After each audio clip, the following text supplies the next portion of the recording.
CSTIC TV, tu portal de tecnología e informática, al servicio de la sociedad y los negocios. Siguiendo con la cultura de compartir y difundir el conocimiento, hoy estamos presentando la siguiente videoconferencia. Hola a todos, ¿cómo están? Bienvenidos a Cloud Connection, el ciclo de conversaciones donde las nubes hablan. Bienvenidos a esta sesión que será de negocios. Vamos a hablar de nube híbrida. Como ustedes saben, la nube híbrida es una función, no es un estado final terminado. Se trata de poder adaptarnos, de ser flexibles, de ajustarnos de acuerdo a la carga de trabajo y al momento que el negocio requiera. El futuro de IT es híbrido, ya lo sabemos, lo hemos experimentado fuertemente en los últimos años, pero elegir qué nubes públicas y qué nubes también privadas vamos a utilizar no siempre es una decisión fácil. Deben ser plataformas que sean flexibles, que nos acompañen y que sean integrables. Por eso hoy, en esta sesión de negocios, quiero presentarles un caso, un partnership y dos casos en los cuales esta nube híbrida realmente hizo que los negocios puedan seguir adelante en un contexto más que desafiante como el de este tiempo.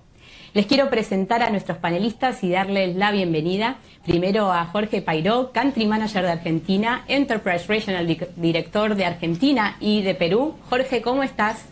Hola Martina, ¿cómo estás? Muy bien aquí y gracias por esta posibilidad. Un gusto poder conversar, Jorge, y conocer a fondo este caso y este partnership que hoy vamos a presentar.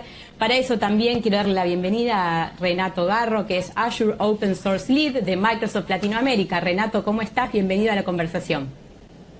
Hola Martina, un placer estar con ustedes. Muchas gracias por la invitación.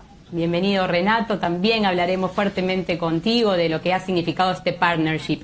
Y tenemos la posibilidad de conocer dos casos de industrias distintas para entender también cómo la nube híbrida los ha ayudado en sus negocios. Quiero presentarles a Sebastián Sarasate, gerente de tecnología del Grupo Logístico Andriani. Sebastián, ¿cómo estás? Muy bien Martina, muchas gracias por esta invitación y por poder participar y contar nuestro caso. Y hoy también podremos conversar con Daniel Alejandro Garay Altimiras, que él es Executive Vicepresidente de Operations de IT del Banco Popular Dominicano. Daniel, ¿cómo estás? Bienvenida a la conversación. Hola Martina, ¿cómo está? Hola equipo, ¿cómo están? Buenas tardes. Muy bien, presentado todo el panel, es momento de ponernos a conocer este caso. Y Jorge, me gustaría empezar contigo para poder pensar cuáles son los mayores beneficios de contar con una nube híbrida. ¿Y cuán fácil o no es esto de balancear las cargas de trabajo y elegir cómo trabajar en la diaria de la empresa? Empezando por ahí y luego te pregunto más. Bueno, Martina, comencemos entonces basado en esta pregunta que me estás haciendo. Creo que desde el principio el cloud computing que existe en la industria y de lo cual hablamos hace más de una década, para empezar, ha ido sufriendo una gran transformación en la medida que las tecnologías fueron estando disponibles, tanto a nivel del hardware como del software. Claramente, el concepto de nube, en general, ha tenido un fundamental funcionamiento y razón de ser durante la época de la pandemia de los últimos 2 años, donde cantidad de personas, tanto en la vida privada como desde lo que es la vida profesional y de los negocios, ha podido, basado en las tecnologías de nube, poder continuar con su operación en el negocio o en la vida, en los estudios, etcétera, etcétera. Desde el punto de vista de Red Hat, nosotros, sin ninguna duda, estamos muy atentos, escuchamos a los clientes y entendemos que algunos de sus principales desafíos de negocio tienen que ver con la continuidad operativa, con tener escalabilidad, con que hoy tienen limitantes tanto de recursos, de tiempo, de presupuesto, tienen múltiples arquitecturas, muchas de ellas legacy que no son fáciles de cambiar. Y entonces, desde nuestra visión, basada en una plataforma que se denomina OpenShift, muy conocida actualmente en el mercado y con gran nivel de adopción, lo que entendemos es que el camino es hacia una nube híbrida abierta. ¿Qué significa esto? Tener la posibilidad de trabajar en la propia infraestructura, en los data centers del cliente, lo cual se denomina en la industria trabajar on-premise, y también poder trabajar en múltiples nubes, ya sean privadas o públicas. y dentro de las públicas de distintos proveedores. Entonces podríamos decir, respondiendo a tu pregunta, que los beneficios pasan por tener escalabilidad, flexibilidad y lo que nosotros vemos como una evolución para poder hacer uso rápidamente de las tecnologías de una manera simple y sencilla. Si querés después lo podemos profundizar. Sí, Jorge, lo que quisiera saber es, seguramente hay muchos clientes que te escuchan que ya cuentan con una infraestructura, ¿no? Entonces la pregunta es, ¿cómo hago para empezar con la nube híbrida? ¿Puedo reutilizar la infraestructura existente? Sí, exactamente. Es, como te decía, uno de los factores que vemos como principales desafíos por un lado y a su vez limitantes por el otro cuando hablamos con nuestros clientes, porque justamente tienen o alta complejidad, ya sea por las distintas arquitecturas que conviven en sus instalaciones, en su data center, y además tienen complejidad para la implementación, para poder hacer una migración, una evolución hacia la nube, y por otro lado tienen dificultades para la integración. ¿Qué es lo que ponemos a disposición con nuestro ecosistema de partners? Y en este caso, como estamos conversando hoy con Microsoft a través de Azure, lo que nosotros ponemos a disposición es que esta nube se puede ir haciendo en pasos, y creo que es uno de los principales beneficios que trae. Reutilizando la infraestructura existente, teniendo la posibilidad de escalar, de crecer y de tener un consumo por uso en la medida que yo lo voy requiriendo como cliente, ya sea desde el punto de vista de proveer una mejor experiencia a mis propios clientes, de poder generar nuevas líneas de negocio, de trabajar de manera competitiva en la industria en la cual me desempeño, y la evolución de estas tecnologías de software y sobre todo abiertas me permiten esta facilidad para ir creciendo y moverme de un entorno a otro, que es lo que nosotros garantizamos desde Red Hat con nuestra plataforma OpenShift, que independientemente de que el cliente hoy empiece más on-premise o empiece en su nube privada o quiera arrancar completamente en una nube pública, poder tener portabilidad, movilidad, escalabilidad en una experiencia de cliente consistente, independiente de cuál sea el entorno en el cual se mueve y simple de utilizar esa tecnología. Gracias, Jorge. Vamos a hablar en un ratito un poco más de tecnologías abiertas. Me interesa ahora conocer en profundidad este partnership. Por eso, Renato, te invito a que nos cuentes cómo ha sido este partnership que han desarrollado junto a Red Hat para ofrecer estos servicios de nube híbrida desde Microsoft con Azure. Sí, gracias Martina por la pregunta. Durante los últimos años, Red Hat y Microsoft han trabajado para desarrollar en conjunto soluciones de nube híbrida destinadas para fomentar una mayor innovación de nuestros clientes. Más allá de nuestra colaboración en la nube híbrida, Red Hat y Microsoft también vienen realizando un intenso trabajo en comunidades de código abierto, en el que se destaca la integración de tecnologías emblemáticas de Microsoft como SQL Server, .NET, Red Hat Enterprise Linux y Azure Red Hat OpenShift. Microsoft ha trabajado también con Red Hat para ayudar a nuestros clientes a trabajar en un ritmo que sea propio de los clientes y adaptarse a los tiempos modernos, comenzando con una base de nube híbrida abierta y flexible, dándole acceso a nuestros clientes a tener soluciones modulares de bajo costo. En todo este tiempo que hemos trabajado con Red Hat, hemos trabajado en una estrategia primariamente de nube híbrida y también una estrategia donde nuestros clientes pueden obtener la ayuda tanto de Microsoft como de Red Hat de una forma nativa en la plataforma de Azure, donde el cliente puede tener acceso a estas soluciones de una manera muy fácil y una manera donde ellos pueden implementarlas sin tener que ir a través de muchos pasos para llegar a la implementación inicial. Entonces, para resumir, tenemos realmente una asociación muy fuerte con Red Hat, donde nuestros clientes pueden crear una base común de nivel de producción para aplicaciones empresariales, incluyendo SAP y Microsoft SQL Server, desplegar aplicaciones y servicios de misión crítica que sean más rápidas y tomar mejores decisiones comerciales y acelerar el acceso a los datos de la información. Y finalmente, obviamente, impulsar toda la transformación digital de nuestros clientes a través de las soluciones que tenemos en conjunto entre Microsoft y Red Hat. Muchas gracias, Renato. Y escuchaba cómo ibas enumerando lo que se puede lograr y pensaba que aquí hay dos clientes que lo han tenido que implementar, que han tenido que afrontar tiempos de un crecimiento como ha sido el ámbito de la logística, y por eso me gustaría mucho empezar, Sebastián, que nos cuentes del grupo logístico Andriani cómo ha sido esta implementación de Aro, así le dicen, ¿no?, al Azure Red Hat OpenShift. Con estas cargas de trabajo tan distintas que has tenido en tu negocio en los últimos años.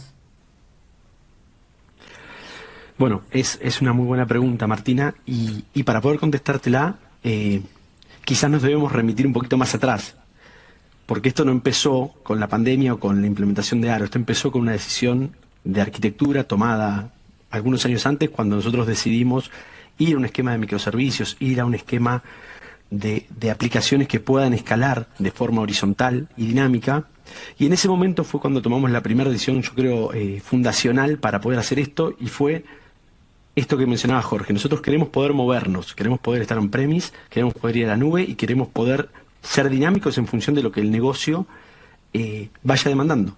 Entendamos que el negocio de la logística es siempre así y siempre tiene picos, porque hay eventos, Cyber Monday, Hot Sale y otros en el año que nos elevan el nivel de requerimientos y luego volvemos a un estadio de meseta. Bueno, en ese contexto luego llegó la pandemia y la logística creo que fue muy visible, fue puesta en valor y el crecimiento de las necesidades logísticas, tanto desde lo individual como desde lo colectivo, ¿no? La necesidad de mantener girando una rueda que se veía que se frenaba en el contexto de pandemia, puso a Andriani en un desafío muy grande, que fue manejar muchísima más carga de la que manejaba habitualmente, tratar de mantener el nivel de servicio y la calidad con la que brindamos ese servicio a nuestros clientes y no morir en el intento, por así decirlo. En ese contexto lo que pasó fue que todas nuestras redes de contención empezaron a fallar. El negocio creció en porcentaje que nosotros esperamos para los siguientes 2 años probablemente. Y obviamente nuestra capacidad on-premise no estuvo a la altura porque era impensado que lo pudiéramos absorber. En ese momento salimos a buscar la solución de mercado que nos ayudara a salir de esa contingencia, y con muy buenos ojos nos encontramos con esta alianza entre Red Hat y Microsoft, que era muy nuevita ya por 2020, fue anunciada creo que a fines o a mediados de 2019, con lo cual estábamos muy incipientes, por lo menos en la región, y si bien no fue fácil, porque demandó mucho esfuerzo de Red Hat, mucho de Microsoft y muchísimo de Andriani, la realidad es que en una cuestión de semanas pudimos disponibilizar el ambiente, mover nuestras cargas a nube y escalar nuestros servicios para atender esa demanda creciente y tratar de mantener la calidad con la que atendemos a nuestros clientes. Sebastián, en el medio de esa vorágine y implementación tecnológica, ¿cómo fue la adopción de tecnología a nivel cultural y organizacional? Bueno, como te decía, gracias a Dios la decisión se había tomado unos años antes y ya Andriani había empezado a transitar este camino. Y lo único que quedó fue juntar esos dos mundos, ¿no? El OpenShift on-premise con el OpenShift en nube. Y tampoco fue fácil, sobre todo por la parte técnica, ¿no? Hubo mucho para aprender. En lo cultural, lo que más nos costó fue la primera etapa. Fue entender que había que cambiar el paradigma, entender que había que desacoplar, entender que cada funcionalidad es efímera y está separada de las demás, y que eso está bien y que así funcionamos y que hoy en día podemos correr la misma aplicación, por así decirlo, la gran aplicación que vemos, y que una carga esté en nube y otra carga esté en OpenShift, y esté en Aro, perdón, y que todo fluye y se interconecta. Creo que el gran desafío fue la capacitación. Lo que más nos desafió fue cómo capacitar. Y quizás cuando uno mira el proceso de Andriani, fue una decisión tomada por 2017 y que realmente se materializó el cambio tecnológico en fines de 2019, principio de 2020, y tomó mucha relevancia a mediados de 2020, pandemia de por medio. Con lo cual nos llevó quizás 2 años cambiar esa cultura de cómo desarrollamos nuestras aplicaciones a nivel arquitectónico y a nivel herramientas. Pero me parece que sin duda fue muy bueno. Gracias, Sebastián. Me gustaría, Daniel, si podés compartir cuál fue el principal desafío que tenían en el Banco Popular Dominicano y cómo pudieron afrontarla con esta nube híbrida. Hola, ¿qué tal? Buenas tardes. Bueno, yo creo que la banca en general está teniendo un desafío importantísimo en cómo poder escalar con soluciones para mejorar la experiencia de los clientes y poder cumplir el sueño de la instantaneidad en la conectividad diaria con los usuarios. Ahí yo creo que nos está pasando a toda la industria y la banca no está exenta a eso. Ahora, yo creo que lo mismo que le ha pasado a Sebastián en su compañía, uno tiene que luchar con mantener la calidad de servicio, trabajar sobre los pics de cargas transaccionales, tener la capacidad de absorber estas cosas que pasan de repente de pics en momentos específicos entre distintos días del mes o del año, y que al final a nivel de infraestructura te termina saliendo muy caro, eso es histórico, tener que comprar infraestructura para aguantar las cargas máximas y picos que hay durante el año en general. Cuando uno toma la decisión de empezar a explorar todo lo que es el mundo cloud, y empezar a buscar esa promesa que te entregan de tener escalabilidad, versatilidad en el uso de esas tecnologías, obviamente parte uno con lo que decía Sebastián, hay una decisión estratégica y fundamental a nivel de arquitectura que te permite definir, yo voy a ir a microservicios y vamos a trabajar de esta forma.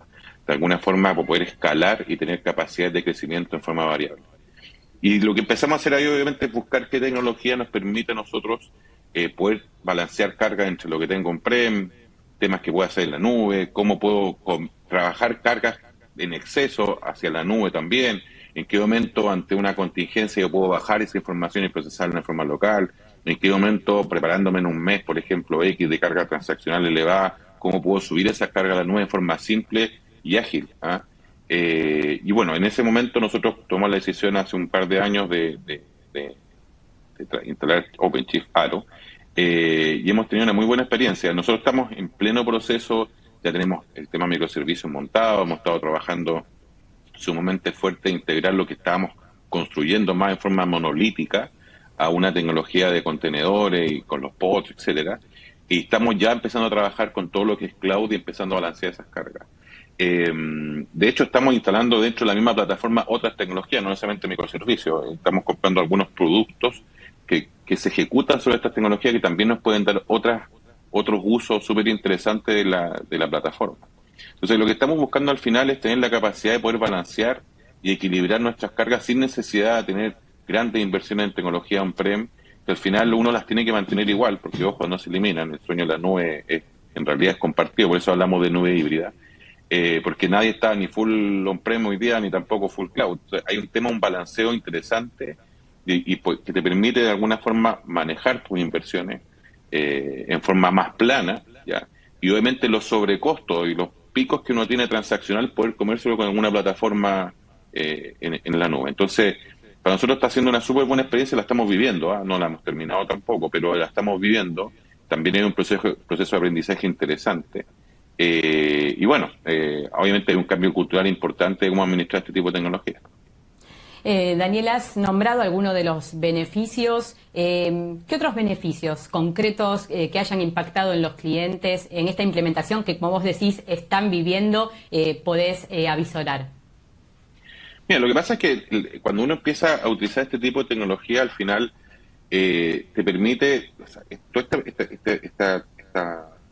esta tecnología que al final se reconstruye, que permite escalar, permite manejar la variabilidad de la carga transaccional, lo que nos permite a nosotros de forma sumamente simple y transparente, que al final es lo más entretenido, poder brindar a los clientes el mismo servicio en forma constante en cualquier momento del mes, del año, independiente de la cantidad de carga transaccional que estamos teniendo. Entonces, porque al final estas tecnologías son capaces de escalar en forma controlada, ¿cierto? Pero en base a lo que van necesitando, van creciendo y van tomando nuevos recursos, entre comillas, pero que de alguna forma van asegurando que el cliente va recibiendo su servicio. Y al final tú lo ves a nivel de continuidad. O sea, la estabilidad de la plataforma, y sobre todo, mira, en tiempos hoy día en que con todo el tema de pandemia, el tema de la famosa guerra que se ha estado produciendo, que ha generado una complicación incluso en la compra de tecnología física, en que tú hoy día tienes que comprar y la tecnología física llega 10 meses después. O sea, si yo quiero hoy día crecer porque tengo problemas de carga transaccional, estamos hablando que yo tomo la decisión hoy día y nos vemos en 10 meses o nos vemos en 6 meses, cosa que antes pasaba incluso ya 60 días, era mucho. Con este tipo de tecnología tú te olvidas de ese problema al final. Entonces, tú puedes seguir trabajando en forma natural, normal, balanceando tus cargas, dando mejor servicio, pero ahora ya, o sea, no tienes que esperar tanto tiempo. Y eso también es un tremendo beneficio económico, ¿ya? Y de agilidad de cara a la organización. Sí, es muy concreto cómo la agilidad y la flexibilidad se ven con este ejemplo que has dado. Muchas gracias, Daniel. Jorge, me gustaría volver un minuto contigo para preguntarte si todavía existen mitos alrededor de utilizar código open source en lo que se refiere a soluciones de cloud. Bueno, gracias por la pregunta, Martina. Mira, yo creo que se habla mucho alrededor de esto. Lo cierto es que el software de código abierto, sin ninguna duda, es el que permite una mayor velocidad de innovación y múltiples posibilidades de una evolución desde el punto de vista cultural también, ¿no? Temas que mencionó tanto Sebastián como Daniel. Es muy importante el tema del cambio cultural. Y un poco desde lo que es la gestación, la filosofía, cómo nosotros, desde lo que es un software de código abierto empresarial, es decir, con todo el soporte y el respaldo por detrás que garantiza un acceso inmediato a la ingeniería, respaldo del cliente, cómo logramos rápidamente en un entorno, por un lado, colaborativo, como es la filosofía de desarrollo open source, la posibilidad de evolucionar en este software, de acercarnos al cliente y tener capacidad de innovación.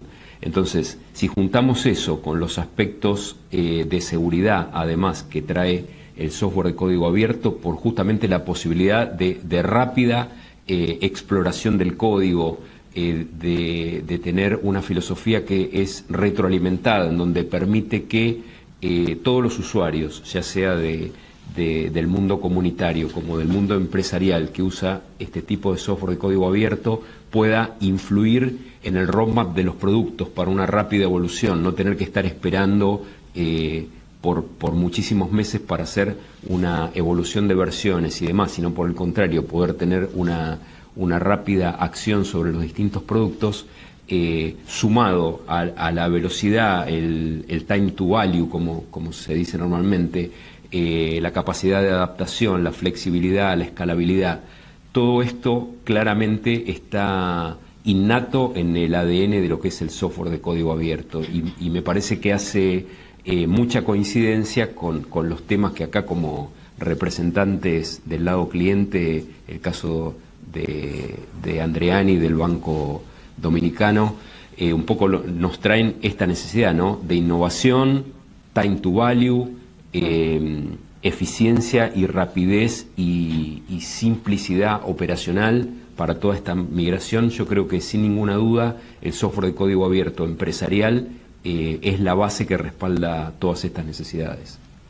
Gracias, Jorge. Le recordamos a toda la audiencia que se suma a esta conversación de Cloud Connection que tendrán la posibilidad de dejarle preguntas tanto a los casos, a los clientes, seguramente ustedes se sientan identificados con ellos, como también a Jorge y a Renato para entender más cosas sobre el partnership, así que no dejen de preparar sus preguntas, que habrá un momento para que podamos hacerlas. Me gustaría volver ahora con los clientes para conocer un poco cómo evoluciona su negocio. Son dos industrias que están realmente reinventándose. Me gustaría, Daniel, que nos cuentes cuáles son los planes a futuro para la organización, cuáles son los próximos pasos de cara a este post-pandemia en la que los bancos también tuvieron que reinventarse.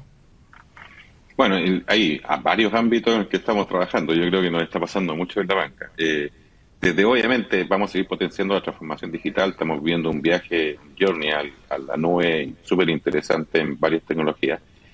Hay un proceso de cambio cultural importante internamente también. Yo creo que, de hecho, la transformación digital se juega más en el cambio cultural que en la tecnología.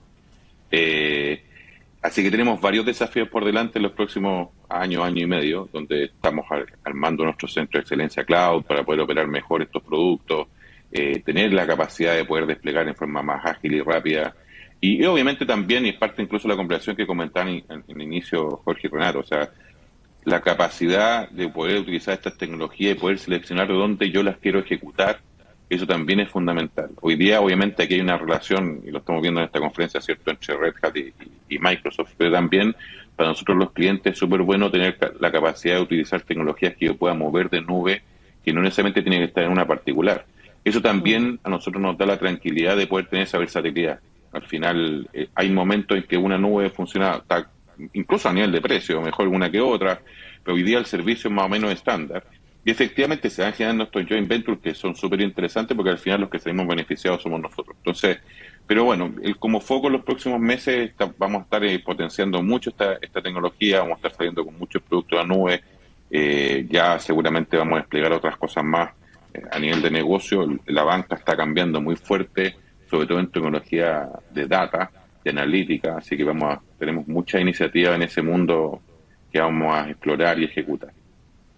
Muchas gracias, Daniel. Sebastián, ¿cómo siguen las cosas para ustedes luego de estos 2 años de tanto aprendizaje?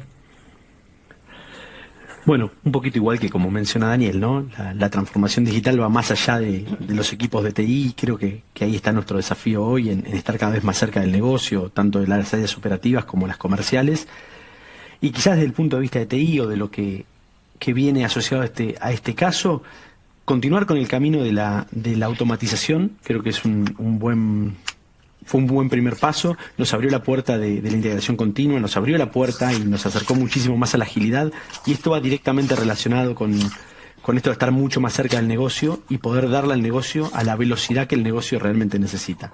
Hoy nuestros clientes nos demandan cada vez más cuestiones de data, como dijo Daniel, sin dudas, pero también cuestiones de poder ser muy flexibles. Si algo trajo la pandemia es la necesidad de ser flexibles. Entonces, antes era muy común que alguien encargaba un pedido, ese pedido iba a tu casa o a tu oficina y eso no variaba. Bueno, hoy ese contexto varía continuamente y los canales de venta también varían continuamente y nuestros propios clientes varían. Antes quizás uno era más desde el corporativo, desde la empresa hacia un destinatario final o hacia el corporativo. Y hoy hay mucho del emprendedor y del usuario final que se convirtió justamente en emprendedor y que también tiene requerimientos logísticos. Bueno, y cómo nosotros podemos adaptarnos desde la tecnología para estar muy cerca de ellos, facilitarles las cosas, ayudar a que su negocio crezca y obviamente en ese contexto crecer nosotros con ellos. Gracias, Sebastián. Finalmente me gustaría preguntarle a cualquiera de ustedes que quiera para ir cerrando. Me gustaría, Renato, empezar contigo y preguntarte qué tienen que tener los clientes a la hora de pensar su estrategia de nube, ¿no? Hay muchísimos que del otro lado lo están pensando ahora. ¿Qué tienen que tener en cuenta? Bueno, primero que todo que la nube, como bien dice Daniel y Sebastián, es un viaje que realmente toma un tiempo para comenzar. Realmente los clientes que vemos es que toman un approach de tener una nube híbrida para tener la flexibilidad de los dos sitios, y los clientes que comienzan en este viaje logran tener la facilidad de expandir sus cargas de premisas a la nube, acceder a cargas que no son disponibles muchas veces, tecnología emergente que no es disponible muchas veces en plataformas en premisas, y realmente tener en mente realmente que nosotros con Red Hat tenemos la flexibilidad de trabajar muy de cerca, darle soporte integrado, como les comentaba, donde el cliente puede ir a través de nuestro portal de Azure y desplegar todas las cargas que tienen disponibles, tanto sea como Azure Red Hat OpenShift, como Red Hat Enterprise Linux y otras soluciones que tenemos en el marketplace, las pueden desplegar muy fácilmente y tienen beneficios, por ejemplo, como un beneficio que se llama Azure Hybrid Benefit for Linux,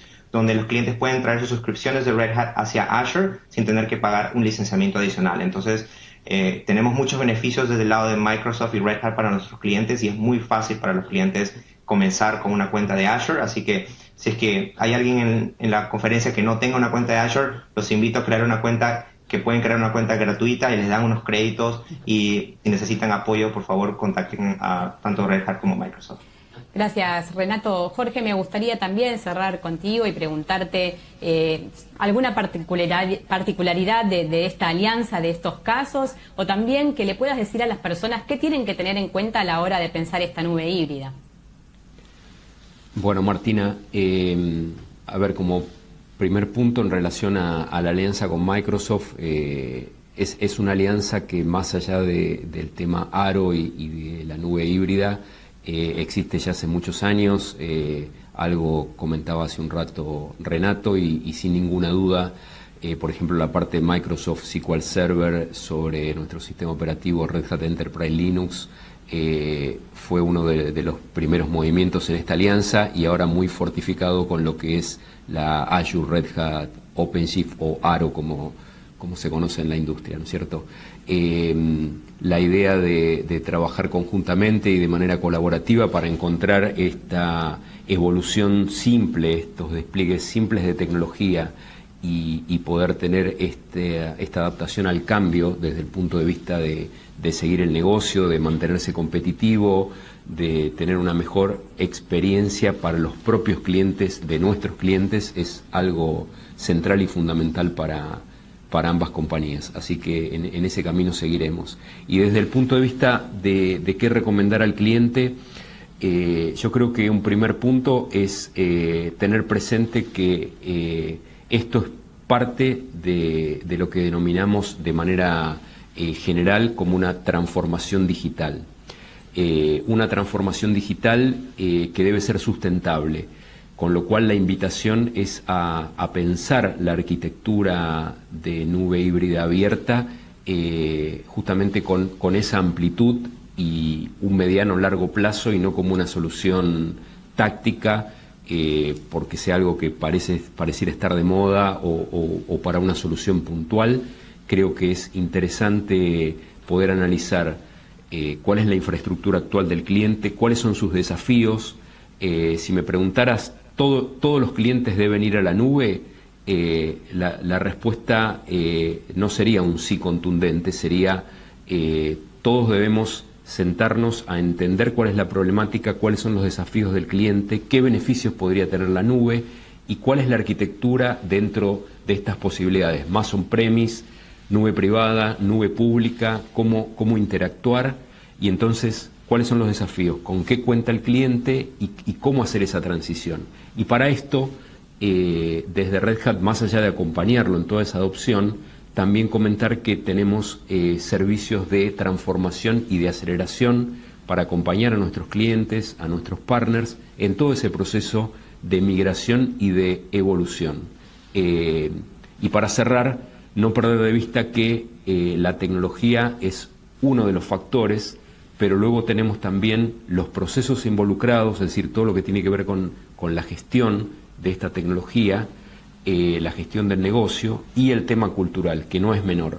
Lo comentaba Sebastián, hay un tema siempre de capacitación atado a todo esto, y hay un tema cultural dentro de las organizaciones, de cómo se llevan adelante estos procesos y cuál es el acompañamiento que hace falta.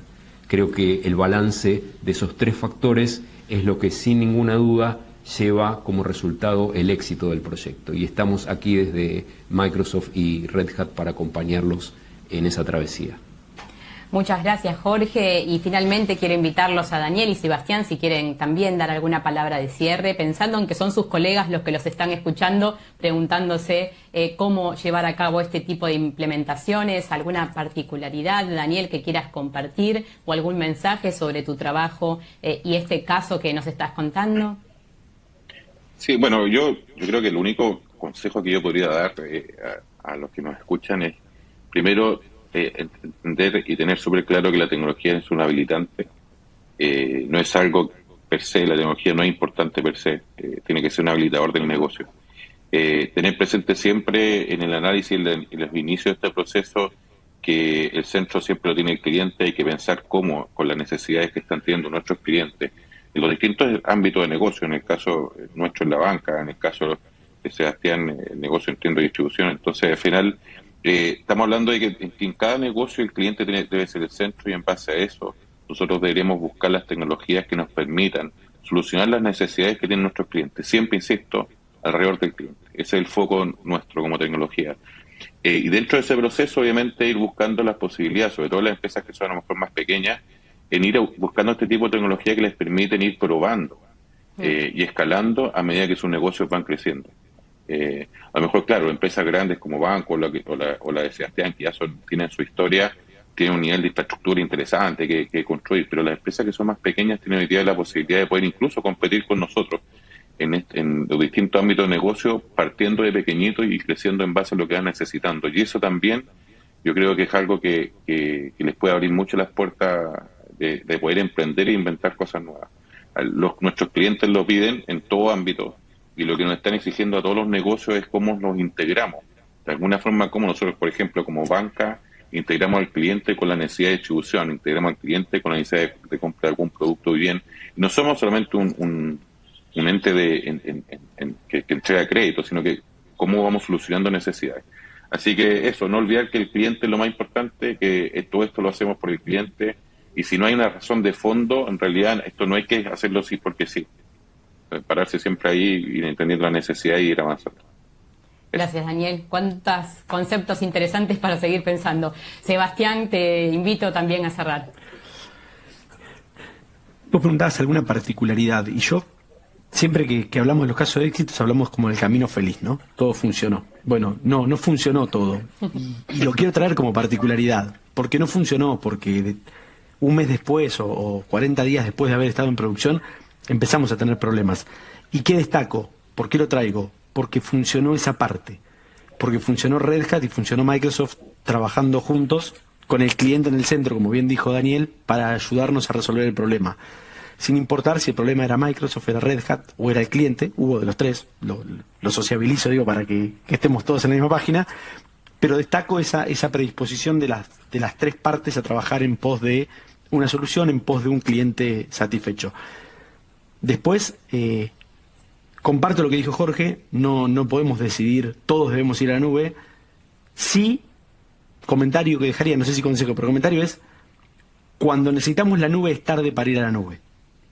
Entonces me parece que es una evaluación que nos debemos dar y una discusión que debemos dar muy tempranamente, porque eso es habilitante. El día que necesitamos ir a la nube, si no estamos preparados, no capacitamos a la gente, nuestras aplicaciones no están concebidas de forma que poner a la nube, nuestra arquitectura en términos de infraestructura tampoco está concebida en términos de poder integrarse en una nube, es tortuoso. Entonces, sí me parece que los invito a que den esa discusión, a que se den la chance de discutir nube sí, nube no, y después cada uno tendrá su decisión, pero el día que la necesiten tienen que saber cómo ir a la nube, si es que esa es la solución. Daniel, Sebastián, Renato, Jorge, les quiero agradecer muchísimo por esta conversación. Creo que realmente ha sido rica esta sesión de negocios. Invitamos a toda la audiencia a dejar sus preguntas. Estamos aquí para escucharlos, así que vamos a escucharlos ahora. Si tienen alguna pregunta, es el momento.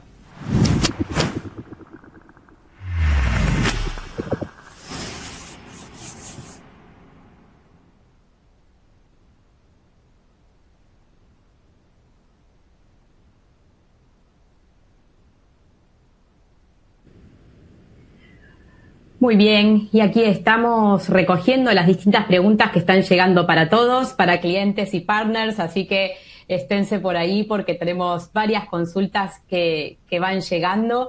Me gustaría, Jorge, si estás por ahí, empezar contigo. Tengo varias realmente para varios. ¿Cuáles son los roles de las distintos participantes en una solución de cloud híbrida? Jorge, esta es para vos. Bueno, Martina, ¿cómo estás? ¿Me escuchas bien, no? Perfecto. Bueno, en un proceso de ir hacia una nube híbrida, si entiendo bien la pregunta, sin ninguna duda hay varias capas. Yo diría que hay 3 capas que son fundamentales, ¿no? Evidentemente partiendo de la base de tener una infraestructura, esa nube híbrida tendrá parte on-premise, tendrá parte en la nube, como comentamos antes. Hay un rol fundamental, digamos, de los distintos vendors de hardware y de software en una alianza como la que estamos comentando acá con Microsoft a través de Azure y de lo que es Aro por la solución en conjunto. Vamos a tener, digamos, una capa de plataforma. ¿Qué es lo que falta allí? Bueno, falta el rol del ecosistema y falta el rol de las cargas que va a haber en esa nube y de la aplicación que va a haber en esa nube. Yo diría que esos son los distintos roles y componentes. Es bastante tradicional en nuestra industria que un integrador, ya sea más local o ya sea un Global System Integrator, trabaje en trabajos de migración por un lado y de desarrollar software cuando no lo hace el propio cliente, ¿no? En lo que podría ser un trabajo, digamos, de outsourcing o de tercerización del desarrollo de aplicaciones o de un software factory. En cualquiera de estos ambientes va a haber una capa en donde o el propio cliente o un tercero, un integrador en este caso, hace la tarea de desarrollo. Y puede haber, digamos, una capa más o un rol adicional que es el de software como servicio. Podemos poner un ejemplo acá de SAP, por ejemplo, en alguna de sus soluciones, en donde lo que tenemos es un software como servicio brindado en la capa de aplicación. Entonces, la combinación, podríamos decir, de todos estos building blocks son los que, en definitiva, normalmente y como mínimo van a estar interactuando en este trabajo. Después podrá haber otros roles, como puede ser lo que nosotros llamamos en la industria los influencers o consultores o consejeros de un determinado cliente, en donde, en función de cómo va a evolucionar la arquitectura o los temas culturales que están tratando, o cómo va a ser la gobernanza de sus soluciones, etcétera, etcétera, pueden tener también una intervención para acompañar a ese cliente. Obviamente, en esos roles, tanto Microsoft como nosotros tenemos servicios que también podemos poner a disposición para acompañarlo, ¿verdad? Tocaste un tema fundamental que se repite en varias preguntas, que es cuál es la experiencia de Red Hat sobre el aspecto cultural de una migración a la nube. Creo que algo contestaste, pero si querés agregar algo más de lo cultural, Jorge, que sabemos que es algo fundamental. Bueno, a ver, tomo en este caso, si bien no me gusta utilizar ejemplos autorreferenciales, me parece que en este caso, desde Red Hat hemos vivido desde hace muchísimos años un concepto, una filosofía de cultura abierta. Y con el tiempo nos fuimos dando cuenta que en ese acompañamiento esto nos llevaba a temas de agilidad y de facilitar la innovación. Cuando empieza, yo diría, en los últimos 6-7 años a tener mucho más auge el tema de microservicios, como comentaba antes Sebastián, de contenedores, de nuevas arquitecturas para el desarrollo de aplicaciones, y en definitiva, cuando esas aplicaciones pasan de ser monolíticas a desarrollarse con una arquitectura de microservicios, empieza a haber toda esta facilidad de poder migrar hacia la nube. Y lo que nosotros fuimos viendo es que este fenómeno de cultura más abierta, con los distintos sabores y grados que puede tener, permite cambiar de lo que es la cultura tradicional en el ámbito empresarial, de ser una cultura más top-down, es decir, donde las áreas de liderazgo definen un poco el propósito, los objetivos y la manera en que deben hacerse, escriben de alguna manera un plan, y los mandos medios dentro de esa compañía ven que estos planes se ejecuten correctamente por el resto de los empleados de cada área, y esas compañías en general trabajan muy como silos verticales, separados, en donde hay un trabajo más secuencial que colaborativo.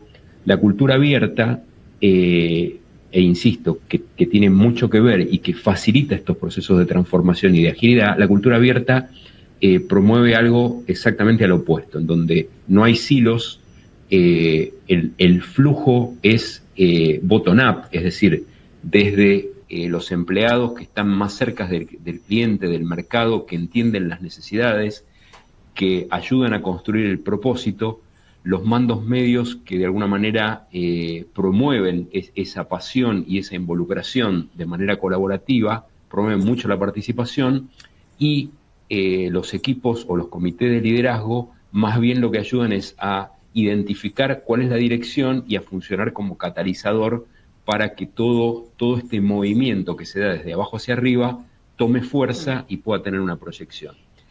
Todo esto en épocas como la actual, en donde se habla mucho de conceptos de DevOps, es decir, donde trabajan juntos las áreas de desarrollo y de operación o de producción, realmente tiene que ver mucho desde el punto de vista cultural. Entonces, cuando hablamos de acompañamiento, no es solamente cómo trabajamos técnicamente a través de consultorías y servicios profesionales en implementar estas redes y en hacer la migración, sino cómo trabajamos sobre las personas dentro de las distintas organizaciones para lograr una organización lo más abierta posible, que acompañe esa agilidad y en donde todos trabajen en conjunto, ya más bien con un concepto de squad o de célula de trabajo en donde distintas áreas están representadas en un grupo de trabajo que tienen un propósito, un proyecto digital, por ejemplo, que tienen que llevar adelante y que en esa célula estarán representadas las distintas áreas. El que ve el cliente, el que ve la parte más técnica, el que ve marketing, el que ve la parte de finanzas, y entonces eso funciona como un proyecto más pequeño que tiene un ciclo de vida, que nace, se desarrolla, evoluciona y en un determinado momento por ahí cambia a otro proyecto, y todo esto genera innovación, aceleración y mucho nivel de participación, en donde se trabaja mucho en lecciones aprendidas, en retrospectivas, en cambios rápidos, una vez que se detecta algo que no está funcionando correctamente. Eso es un poco de lo que nosotros hablamos cuando hablamos del tema cultural como una pata fundamental en una transformación. Gracias, Jorge. Llegan varias preguntas realmente, varias para los clientes, así que Sebastián, Daniel, si andan por ahí. Muchos quieren saber cómo manejan la latencia entre los procesos on-premise y cloud para servicios online, por un lado, y también preguntan por qué se volcaron hacia la elección de Microsoft Azure. El que la quiera tomar, bienvenidos las dos. Y después hay muchas preguntas de costos, de cuánto se puede disminuir, como se podrán imaginar. Sus colegas están afilando los presupuestos. Sus colegas están afilando los presupuestos. Sus colegas están afilando los presupuestos. Los escuchamos, Sebastián, Daniel, el que quiera tomar. Los escuchamos, Sebastián, Daniel, el que quiera tomar. Los escuchamos, Sebastián, Daniel, el que quiera tomar. Los escuchamos, Sebastián, Daniel, el que quiera tomar. Los escuchamos, Sebastián, Daniel. Ahí está, si pueden apagar ese micrófono, muchas gracias. Daniel, te escuchamos. Si la querés tomar, te escucho.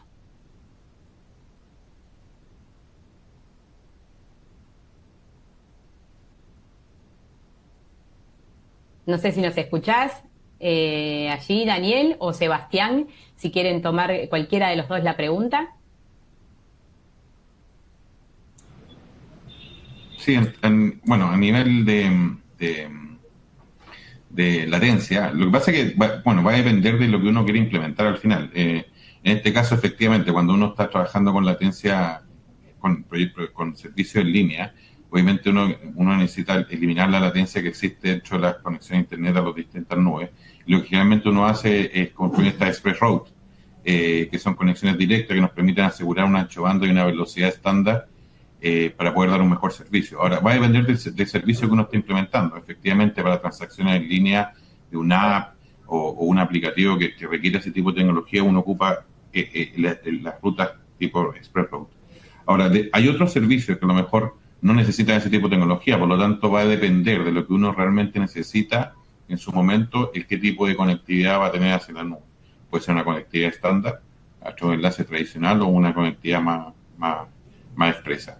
Eso te ayuda, dependiendo de la zona donde estés, a manejar anchos de banda específicos y carreteras específicas, digamos, a estos centros de datos. No sé si a ti se le quiere agregar otro tema. Muchas gracias, Daniel.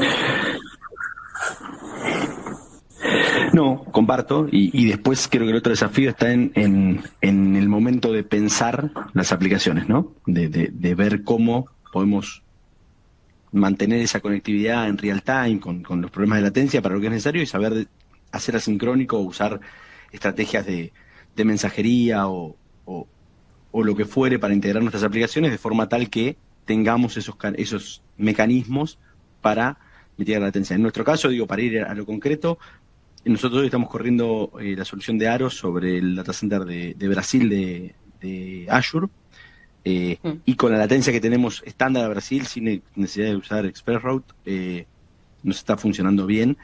Lo empezamos en Estados Unidos, la latencia nos afectaba, lo movimos a Brasil y eso lo resolvió. Habías preguntado, Martina, ¿por qué Azure y no otra nube?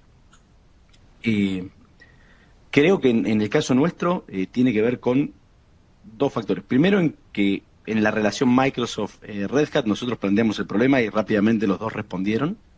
Y lo segundo es porque creo que en el momento que nos tocó implementar lo que necesitamos, eran los que estaban listos para. Hubo ahí un costo de oportunidad.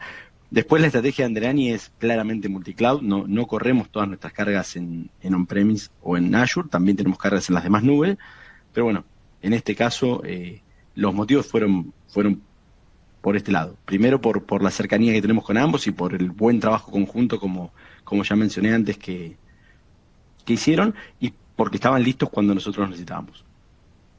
Excelente, muchas gracias, Sebastián. Voy a volver con algunas preguntas para los clientes, pero también me gustaría, creo que Renato nos podés ayudar con esta, donde nos preguntan cuáles son los requisitos mínimos para montar un almacenamiento en esta nube. Quieren saber los clientes del otro lado.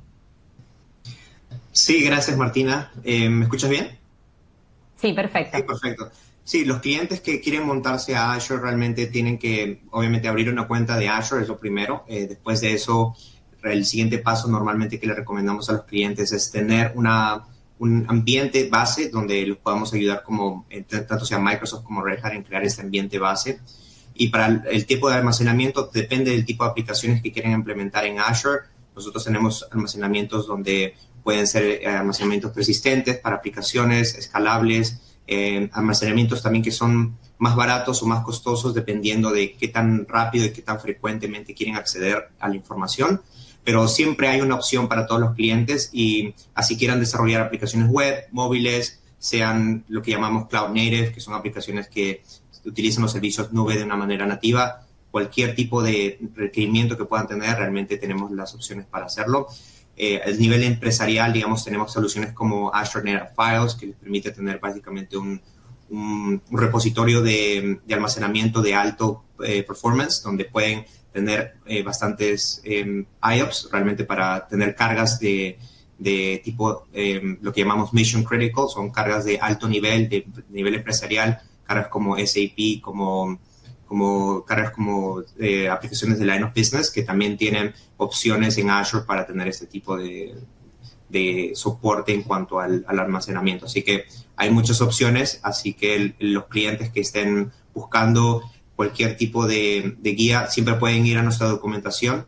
Tenemos la página de azure.com, donde pueden encontrar bastantes guías en cuanto a cuál es la mejor opción de almacenamiento que podemos usar para eso. Muchas gracias, Renato. Tengo más preguntas por acá para los clientes. José les pregunta, ¿algún learning path recomendado para delivery y sales? ¿Qué han aprendido? ¿Qué pueden compartir al respecto?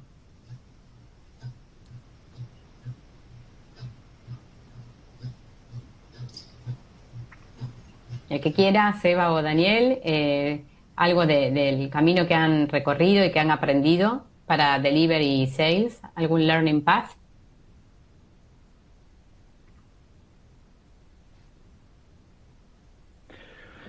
Bueno, no sé, Daniel, ahí si estás con algún problemita de audio. Creo que ya lo fuimos comentando un poquito. Sin dudas, hay una gran necesidad de capacitar, hay una gran necesidad de trabajar en lo que es cultura.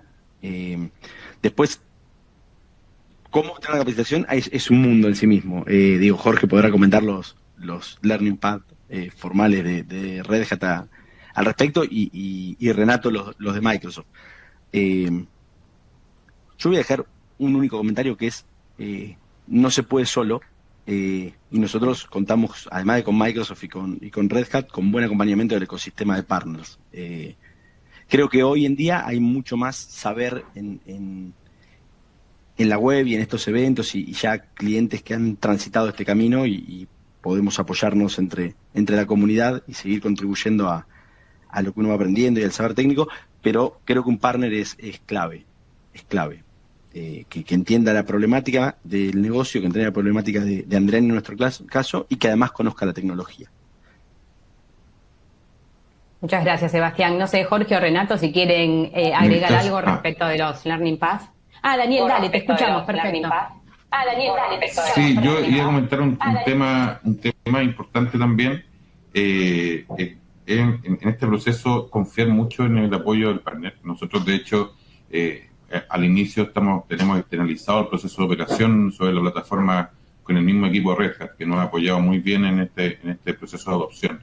Y luego de ahí, tú empiezas a crear las competencias internas para poder definitivamente tomar la administración en forma interna y ya tener un equipo, digamos, bien preparado. Yo creo que en ese proceso también confiar en el apoyo del proveedor es importante. Muchas gracias. Ahora sí, Jorge o Renato, si quieren agregar algo desde el lado de ustedes. Sí, yo puedo agregar del lado de Microsoft. Nosotros tenemos una página que se llama Microsoft Learn. Le invito a los clientes que busquen en su buscador favorito Microsoft Learn.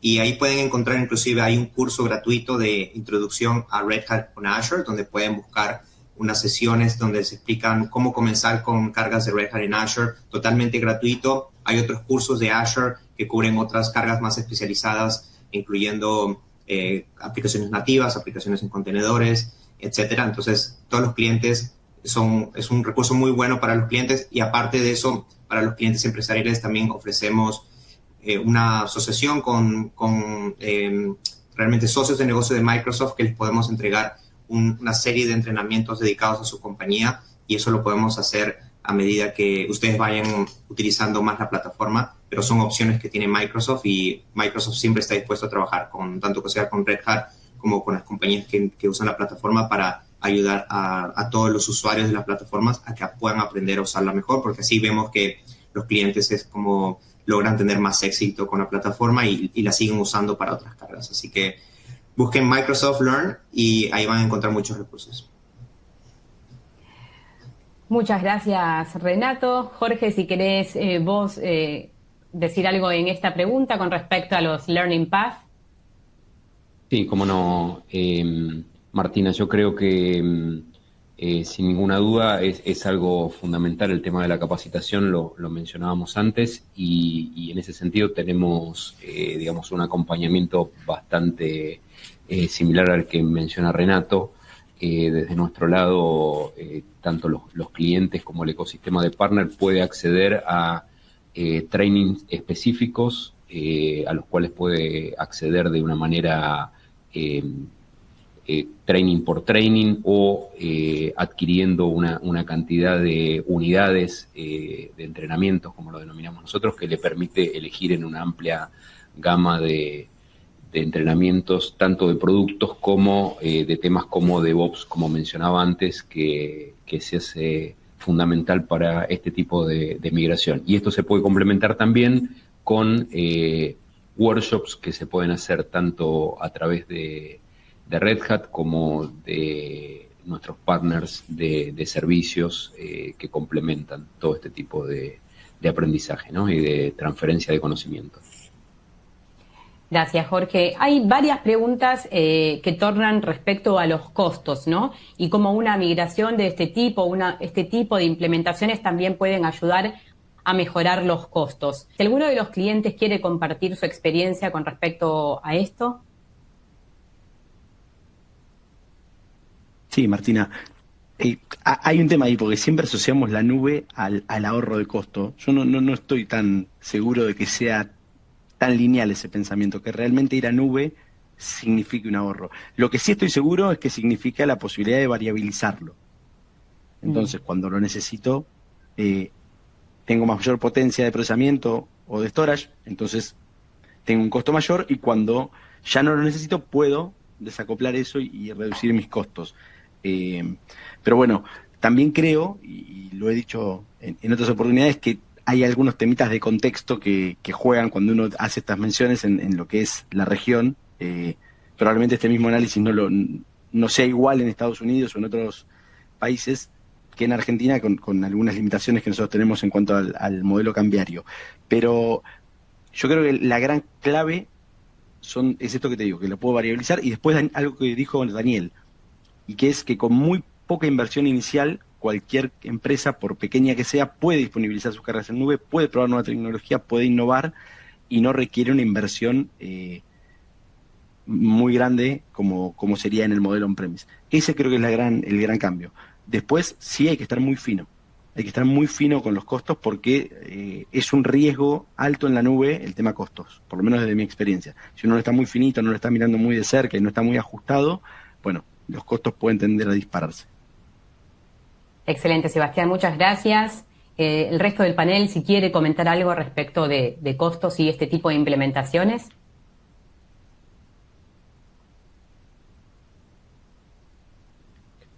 Simplemente complementar, Martina, como bien dice Sebastián, yo creo que acá, y como sucede habitualmente en tecnología y en cualquier proyecto, me animaría a decir, hay siempre que ver el costo total de adquisición primero para iniciar, y segundo, cómo son los costos operativos.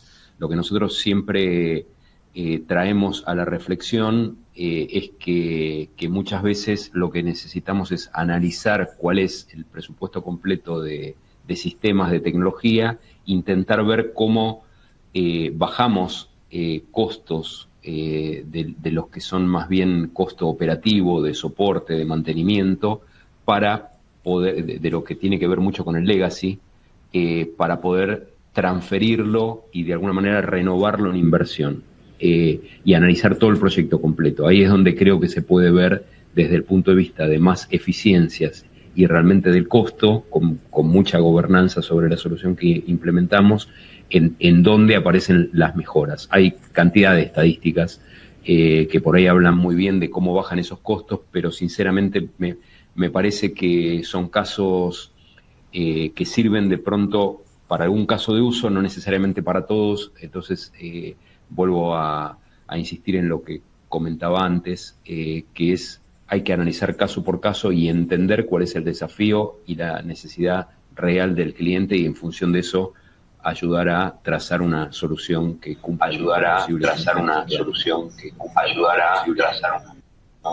Jorge, muchas gracias. A mí me gustaría complementar Sí. algo, Martina, no sé si... Claro, Daniel, sí, por supuesto. Mira, el tema de costo... El tema de costo es un tema interesante, porque en realidad la nube per se no es más barata que on-prem. Ahora, bien administrada, efectivamente uno puede tener ahorros interesantes. Pero efectivamente, como decía Sebastián, tener una política de costo y una administración correcta nos permite sacarle el máximo provecho a esta tecnología a un costo justo, digamos. O sea, acá es bien interesante porque, por un lado, el gran desafío que tenemos en tecnología es de ir pasando a este mundo de CAPEX a OPEX, que no es fácil en las compañías, porque las áreas de tecnología terminan siendo más costo para la misma empresa a nivel contable. Entonces, pero sí, cuando uno tiene tecnologías que tienen mucha variabilidad, sistemas que tienen mucha variabilidad en su uso, utilizar la nube de forma correcta permite efectivamente generar eficiencia en los costos, porque efectivamente nosotros podemos ir creciendo en conjunto en base a la necesidad que estamos teniendo transaccional. Cuando uno tiene esta tecnología on-prem, te obliga a que uno obviamente hace una proyección de los próximos 2, 3, 4 años y termina comprando tecnología del tamaño del PIC que voy a tener en los próximos 2, 3, 4 años, lo cual hace súper ineficiente el proceso.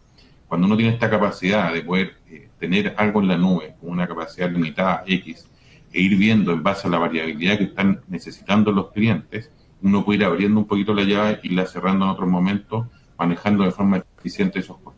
O sea, efectivamente, cuando uno instala algo on-prem y lo instala tal cual en producción, eso es lejos mucho más caro el cloud. Perdón, cuando instala igual en cloud, es mucho más caro cloud. Ahora, pero si yo logro manejar esa variabilidad, efectivamente la nube puede ser mucho más eficiente en costo. Ahora, el gran beneficio del cloud y de estos servicios es la capacidad que nosotros tenemos, los equipos productivos, de poder manejar y tener la resiliencia en estas plataformas y la capacidad de variabilizar. O sea, yo creo que eso hoy día no tiene un costo determinado, porque que yo tenga que comprar una tecnología cuando tengo una necesidad puntual y que demore mucho tiempo en llegar para poder implementar, la verdad es que eso termina saliendo mucho más caro. Entonces, eso es. Daniel, muchísimas gracias. Sebastián y Daniel, gracias a los dos por la generosidad de abrir sus casos, de contarnos cómo están funcionando estas implementaciones de nube híbrida, donde muchos de sus colegas han encontrado mucha riqueza, son muchísimas las preguntas. Si hay algo que no contestamos, les prometemos que nos vamos a comunicar con ustedes. También gracias Jorge y gracias Renato por explicarnos en profundidad este partnership, y muchísimas gracias a ustedes. Si te gustó el video, no te olvides de darnos un like y suscríbete.